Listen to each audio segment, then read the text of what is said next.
You know, the Christian verse, Matthew, where Jesus is being interviewed by the legal scholar, and the legal scholar trying to catch him up for teaching, on the Sabbath. And he says, well, what do you say is the greatest commandment? And then Jesus say, you, what sayest thou? He turned the question around.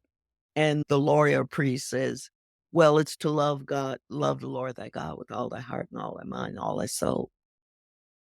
And then he adds, he knows the law too. And the second is like unto it. Thou shalt love thy neighbor as thyself. So we often think, I think, a number of us, a lot of people think, that's easier said than done. Is that the golden rule? Yes. But not many people really feel moved by that because we might not feel like it's easy to love our neighbors. Some people have justifiable reasons for that. Some perhaps not justifiable reasons. Didn't happen this lifetime, didn't happen this year, a neighbor, but I don't think I can come up with love for that person.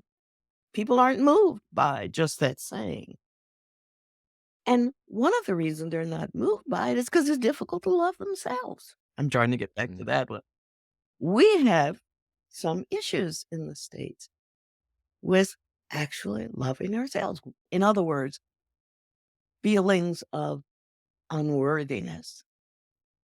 I mean, when I met Lama Yeshe, I was dragging a whole bag of them coming from the segregated Jim Crow South. I thought I was one of the most unworthy human beings around because I'd been told that every day of my life by my surroundings, not by my family, but when I ventured out.